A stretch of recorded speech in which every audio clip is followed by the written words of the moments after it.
A man thought he had bedbugs, but what experts found was stranger and more dangerous than imagined. Hernandez had always been drawn to the wild, untamed beauty of the Amazon. As a wildlife photographer, he had seen his fair share of danger: jaguars lurking in the shadows, anacondas coiled in the murky waters, and venomous spiders dangling from the canopy. But nothing could have prepared him for what he encountered on his latest expedition with his friend Thomas, a fellow adventurer and biologist. The journey began like any other. They navigated the winding river, their boat cutting through the dense, humid air. The jungle was alive with the sounds of howler monkeys and the distant calls of exotic birds.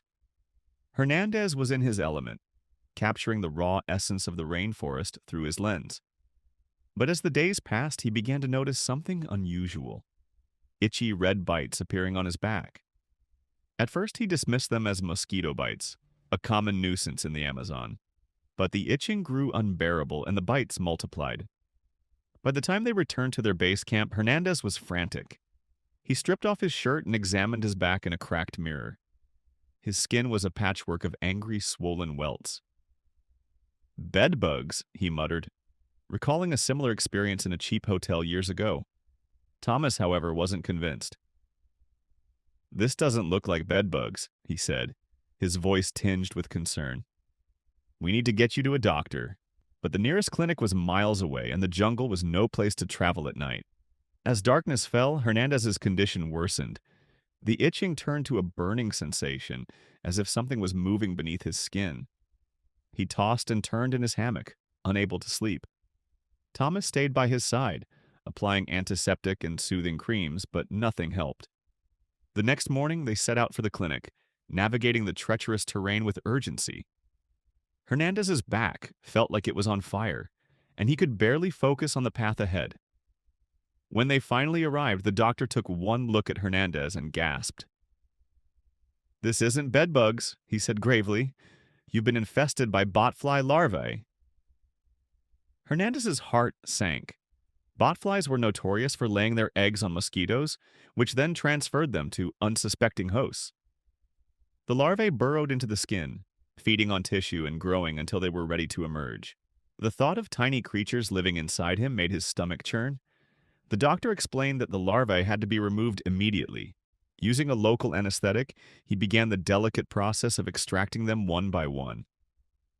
Hernandez clenched his teeth as the doctor worked, each extraction feeling like a searing hot needle. Thomas watched in horrified fascination, snapping photos for documentation. By the time the procedure was over, Hernandez was exhausted but relieved. The doctor handed him a jar containing the larvae, tiny, wriggling creatures that had caused him so much pain. "You're lucky we caught this in time," the doctor said. "If left untreated, the larvae can cause serious infections or even migrate to vital organs." As Hernandez and Thomas left the clinic, they couldn't help but laugh at the absurdity of the situation. "Only you, Hernandez," Thomas joked. "You go to the Amazon to photograph wildlife and end up becoming a host for it." Hernandez smiled weakly, his back still tender but healing. The experience had been a stark reminder of the dangers lurking in the jungle. Not just the obvious predators, but the unseen, insidious threats that could turn an adventure into a nightmare. As they boarded their boat and headed back down the river, Hernandez couldn't help but feel a newfound respect for the Amazon. It was a place of unparalleled beauty, but also one that demanded caution and respect. And as he adjusted his camera strap, he vowed to be more careful on his next expedition. Because in the wild, even the smallest creatures could be the most dangerous.